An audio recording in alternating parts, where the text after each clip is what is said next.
Let me get to the telephone. I think Mr. Abdullah is with us right now. Comrade, good morning. How are you? Morning, Rennie, and morning to all your listeners. My apologies for not being in studio with you this morning. That is understandable. I double booked myself. Well, that's one way to deal with it. You double book yourself. Well, let us just say that you're just very busy and you are in demand in many places. However, I appreciate your voice is as good as your presence. Thank you. And I only say that to people with some consistency. I appreciate your honor. I appreciate your. Thank you so much for being with me, my brother. I laid out to our listeners a moment ago a number of things we are talking about this morning: the economy, the infrastructure, and the expectations of the nation and the reality of the situation. You have said that you see no clear economic plans coming from the government. Is it not a question of prioritizing that first you stabilize the patient before you move on to recovery methods? Well, yes and no. I mean, if the patient is in very critical condition, then yes, you have to stabilize before you can think about a path forward. But I certainly think that there are some areas of the economy that could have received attention now, and that hasn't happened. Agriculture, for example, is, in my view, a fairly simple, quick win. Because it's not that the government is going to be investing in agriculture, so it's not going to require government resources in terms of cash or coming out of the fiscal budget. But it could make more land available. It could provide particular frameworks and incentives and so on to stimulate agriculture, and that would certainly contribute somewhat. It can't replace the loss of oil and gas. In terms of the fall in price and the fall in production of those two commodities, but certainly it could get some economic activity going and could reduce the food import bill somewhat, and also help to stimulate the manufacturing sector. Secondly, I think that the government's fiscal policy in terms of taxation ought to be encouraging the private sector to go in a particular way. So that if I was the government, I would have increased taxation on large manufacturing companies. I'm not talking about someone who has a little manufacturing thing making, 20 cases of pepper sauce every 6 months or something like that. I'm not talking about that cottage industry. I'm talking about the large companies. And increase their taxes, and then give them a tax credit so that they could get their tax rate back to where it is if they earn more foreign exchange, net foreign exchange, if they were to create new jobs, or if they were to be investing in significant research and development. So, use your fiscal tools available to you in terms of your tax policy to encourage manufacturers. I would certainly, use fiscal policy as well to discourage a lot of the kind of commercial activity that we are seeing. In other words, the investments that you see going up in various parts of the country are all about selling people goods or services, more particularly goods, that are purchased from abroad. So these activities, the big malls, your franchise restaurants and coffee shops and all those things, all that is doing is consuming foreign exchange, which we cannot afford to do. I think the Minister of Finance said a few days ago that the central bank had injected over $650 million in the first quarter of this year, or first 4 months of this year, to stabilize, keep the exchange rate stable. Now, if the central bank does that, then in a year's time, that's $1.5 billion, we'll be running short of foreign exchange in a couple of years, and then we'll be in a very dangerous position, because that is when we are on the IMF doorstep. David Abdullah is the voice that you're hearing, listeners. David, let me pause you there for a moment. I like to go 1, 2, 3. So let me go with one. The first one mentioned is the situation of agriculture.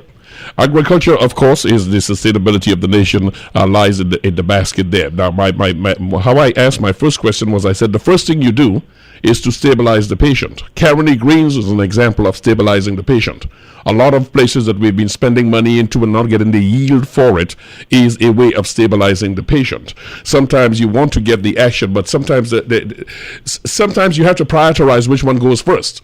I mean, someone may even say to me, just not moving too far afield, someone may say to me, how about if we arrest some people and put them in jail for all that's gone wrong? I say, first of all, you've got to get the legislation in place, so when you catch them, you can make good on that. So in the case of the agriculture, we've got a lot of money that has been spent and no returns. That is stabilization. Are you not comfortable with the efforts, the initiatives of the Minister of Agriculture, whether they are articulated or they are actually manifested in his actions? Are you not comfortable with the actions taken so far to stabilize the agricultural sector? Yeah, well, I think the Minister of Agriculture is someone who's very committed to the sector, which is very important, and is doing a fair amount to try to, to stimulate production in the sector. And yes, something like carrying green. You don't want a state operation where your overheads are so high so that your net returns are very low. That doesn't make sense. And if therefore these are things like producing food and so on can be done by farmers, whether they're small farmers or larger farmers and so on, it is better for them to do that than for the state to invest in that way. The state could perhaps invest money and in other areas. For example, you want to make sure that your cocoa and chocolate manufacturing, cocoa production in terms of cocoa estates and so on, and your chocolate manufacturing is ramped up so that we could maximize the value of our cocoa. So it may make more sense to instead of subsidizing or putting a lot of money into something like Carnegie Green, to make sure that cocoa farmers are getting a better price and that the whole marketing arrangement is improved and so on for either the export of our raw cocoa beans, but even better still, the conversion of our cocoa beans into high quality chocolates and so on, which will fetch a premium. So in terms of prioritizing, you're absolutely right, Rennie. You need to prioritize where the resources are going. I agree with that. And I do think that there are other things that, as I said, can be done to incentivize the agricultural sector. Guaranteed prices, for example. I think that we need to introduce a system for farmers of guaranteed prices so that they have a certainty of income and the consumer could have a certainty of affordable food. And that might then shift away the importation of a lot of foodstuffs that we don't need. And there are a number of things like that I think we need to focus on. And it's important that it's important that you brought about some solutions, because on one occasion, and many occasions, we find where folks are echoing the problem, but in this case, you're offering some solutions. I have a limited time with you because I know you have something else going on. Well, sorry, I committed to spending enough time to get through some of the issues. So yes, we have a bit more. Yes. Then thank you. For example, we take for example the fact that we are consuming high-end alcohol, imported alcohol. Now, the last budget in September, October, the Minister of Finance increased excise duties and so on all alcohol.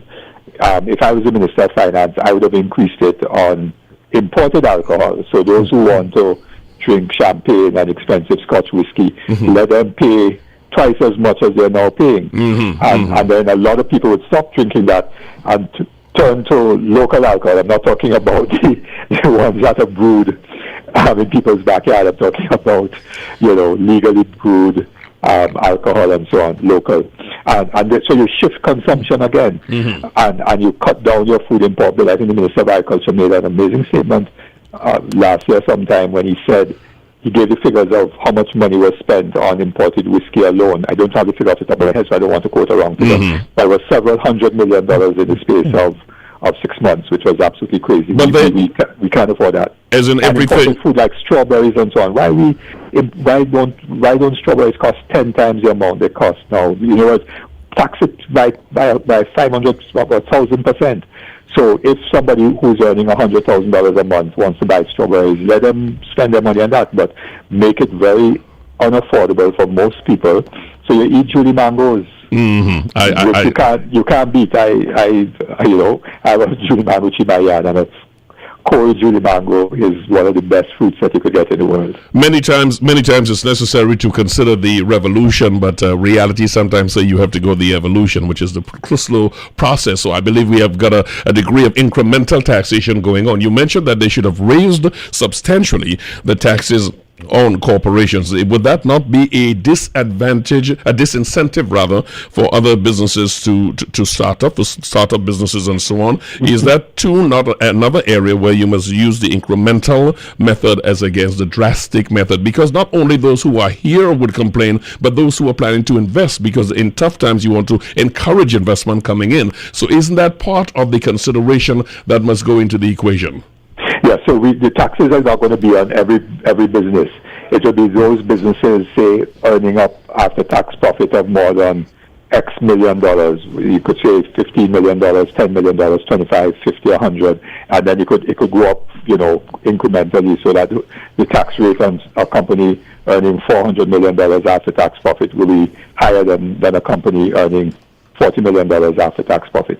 So that will not stop a new investor coming in, because a new investor is not going to turn a big profit for a couple of years, because they have to invest. So there'll be a time period when they're paying off their initial investment and trying to break into markets and so on. So it wouldn't affect new investors.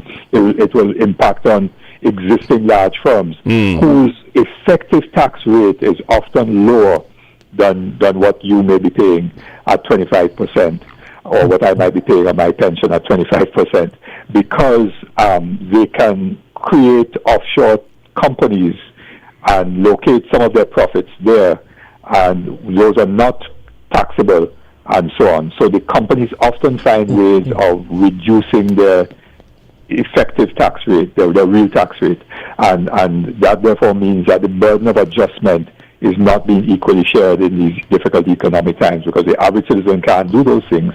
So we are paying the full tax rate, and big companies are not. 17 minutes after 10 o'clock, the Port Authority Chairperson Alison Lewis is going to be my guest after we finish our conversation with David Abdullah, economist and leader of the Movement for Social Justice. David, I want to go into this area here of a lot is required in the nation. A lot of it is required in the area of accountability and corruption. I know that's another area that you said is that we all know is of great concern. But when you speak of accountability and corruption, it is truly rooted in the culture, is it not? And it takes a little something, and getting away is the general mentality.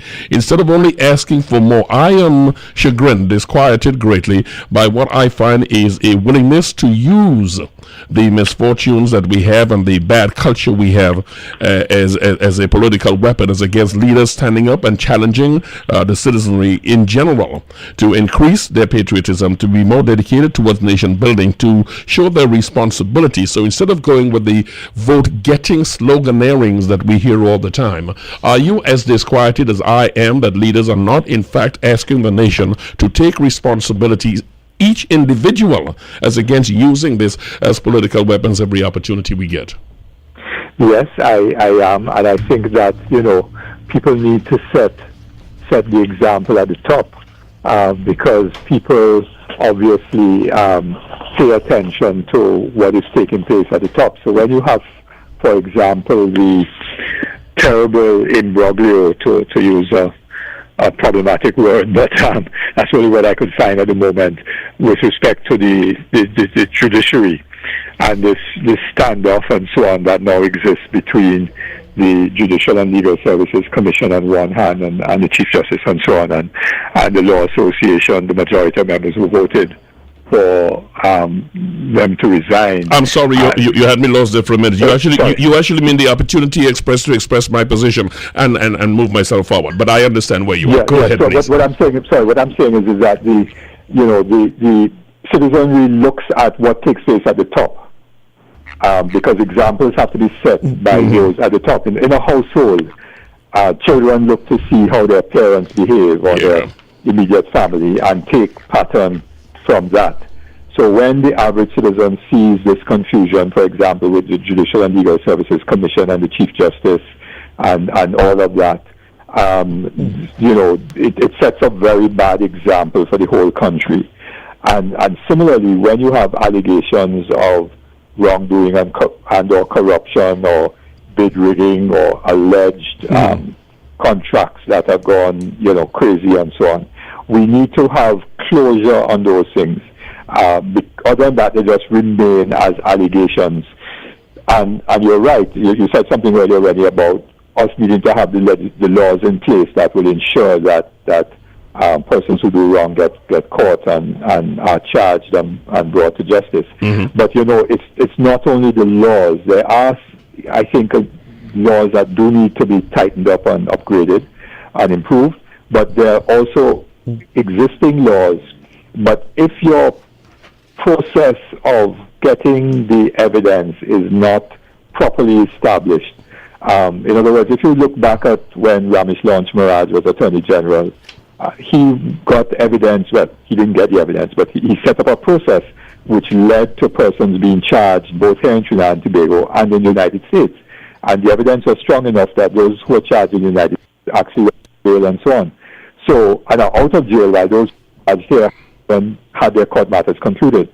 So the situation is that the laws then were much weaker than they are now, but yet a proper process was set up to unearth the evidence that could identify wrongdoing and so on. And that therefore is not what we are seeing. We're not seeing any serious effort by those in authority to make sure that persons who break the law are brought to justice. And so we have a society of impunity. Nobody takes on the law, nobody, whether it is littering or murder or corrupt acts of white-collar crime and so on. It's total impunity going on. And I made the point in a statement about a week and a half ago that when things fall apart, the center can't hold. In other words, there's no glue that keeps the society together. I hear what you say. That impunity you speak of is, I believe, is buttressed when you have legislation that is going to be the equivalent of a slap on the wrist when people are held. And that is why I raised the point of making sure while everybody's calling, someone said to me some time ago, everybody's got a big appetite for fair play, but nobody has the appetite for the prerequisite work needed to get justice on the right path. Sometimes you have to take the legislation, dig into it. I remember when we had the corned beef scare, I asked the Minister of Agriculture, well, if people took the corned beef off the market, as per the dictate of the ministry, and then put it back on after the ban has been lifted, the same old corned beef, I asked about the penalty. We were talking about $1,000. So you got to look at the legislation and say, listen, because a businessman is going to say, I'm going to make $10,000 out of this old stock, and I'm going to put it back on. So sometimes even looking at what the Attorney General says today, listen, as you know, the investigation, the constabulary moved into 4 businesses in the past week, and he said, listen, we've been working on this all the time, it's coming, but wait. So sometimes the waiting can seem very difficult.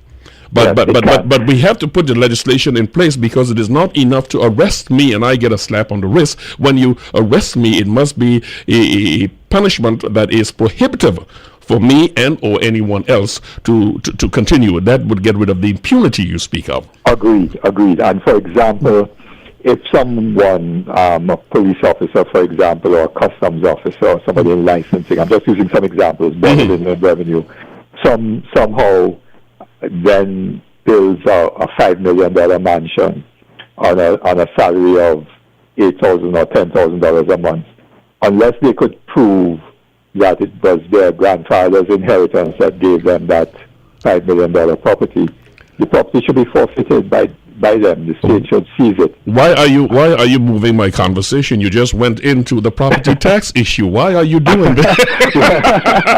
Well, I was leaving to get it as a tax, but I was talking about property, yes, and how people hide some of their ill-gotten gains. You know I'm being tongue-in-cheek when I say, because all this is in line with exactly what we're talking about. Folks are afraid of the property tax situation because it is going to be transparent. Folks can look and see who owns what, and then the BIR is going to look at it and bottom in revenue and say, listen, guys, how come you can afford $20 when you're making 2 cents? And that's the sort of thing we have to look at and be patient. So when I hear folks and all the hue and cry about property tax, I'm wondering, okay, on the one hand, it is a form. On the other hand, you're making a big deal because you don't want me to know that your brother owns a property and he never worked a day in his life. That's a different conversation. They say, I digress. Yes, as you're on that, though, let me make 2 quick points on that. One is that we need to separate the taxation of property from the valuation. When I say separate, obviously you have to tax based upon value, but I think the process was badly handled by the Ministry of Finance. What ought to have happened is that very quietly the Ministry of Finance Valuation Division ought to have had persons going around doing a roll or register of properties in the country using GIS mapping and other technology and so on, and literally walking street to street and so on and taking information down. And then having gotten that kind of information in a database, then information could, and the public would have had to be informed that this process was ongoing, that you would then ask people to fill out a form and so on, so you could cross-tabulate, cross-reference your form submitted by property owners and the information that you had on your database from your GIS mapping and your persons walking and street to street. And then once that was complete and you have a fairly good and accurate register of properties in the country, then the process of rolling out the property tax could have taken place. And you would have avoided a lot of confusion. And in the process of rolling out the property tax, you'd have had to address particular issues. In other words, if someone was and there are many people like this, someone is, say, now 75, 80 years old, and they were a public servant, they maybe got to the position even of permanent secretary or just before or something like that. So they were earning at that time when they retired a fairly decent salary.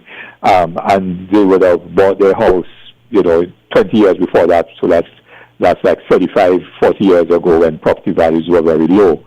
But the area in which they live, obviously those property values would have gone up. But they're earning getting as a pension a very small amount.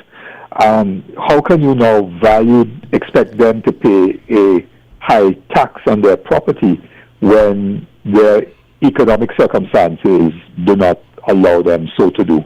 So, that we needed to look very carefully at rolling that out and making sure that Peter is not paying for Paul. Well, unless I misunderstood, I thought they already used Google and so on to do a scanning of all the properties, and when they asked for the VRF was to see if it coincided with their evaluation of the mass overview they did. I thought that was the reason for that, but you seem to think differently. I thought originally that was what was going to happen, but it seemed as if it did not work out that way. And in fact, people were being essentially, that's why people were being asked to provide photographs and all of that. Well, that is something I guess we'll get into the weeds on. I've got 3 minutes with you, and I must get into I must get into the one of your strong points, and there are many.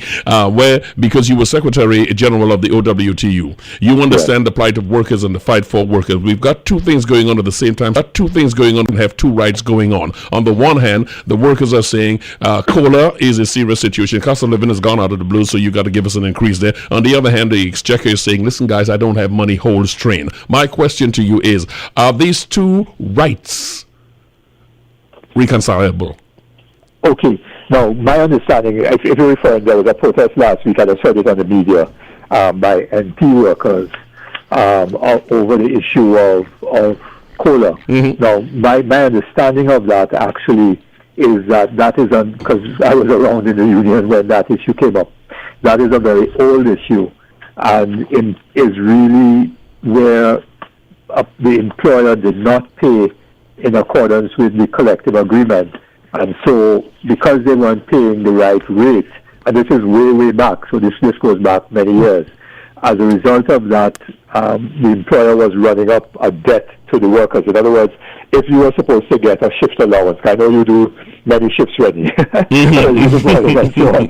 And let's say your employer, I hope I'm not raising trouble for you with your employer, but let's say your employer paid you a shift allowance for coming in at 5 in the morning or something like that, right? Which is an ungodly hour to start to work. And they was the agreement, but somehow or the other they were not honoring the agreement and not paying it.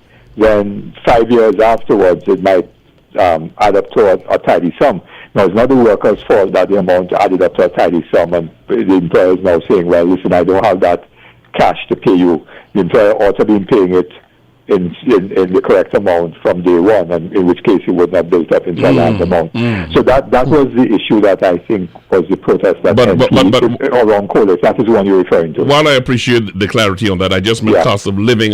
Generally the cost of living going up, and the demands of workers for increased wages on the one hand, and the economic reality that say we've got to. I've got only 1 minute in order for you to give me a quick on that. This is where the tripartite process ought to be focused. And I, for example, have put forward ideas that what the tripartite council ought to have been doing was asking business, labor, and the government to identify what they could put on the table in dollars and cents terms that would contribute, A, to reducing our consumption of foreign exchange or earning new foreign exchange, B, helping to close the fiscal deficit of the government, the gap between revenue and expenditure, and 3, sustaining jobs at this point in time. And that conversation has to take place in that context. It can't just be the workers having to face increased cost of living when their incomes are not going up. So, in fact, their real income is falling. They're not able to buy the same things they bought 3 years ago, whereas other people at the top end are getting $150,000 salary. That is going to be my trailer for the next time I get you down here in studio. David, next time we will have to be in studio. Next time you have to be in studio. Just before you go, because of that wonderful representation you made about the number of shifts I work, you may be my union leader. I think you and I must talk. All right. My brother happy to represent you. You certainly deserve it, because getting up everybody at that hour, I don't doing the Saturday morning, from what is it? 9 to 12. 9 to 12. You know the party. And then Sunday morning brunch. That's a lot of work, man. You're working 7 days a week. In thanking you, David Abdullah. Tony Chow, you just met my new negotiator. Have a good day, man. Thank you so much. Take care. Take care.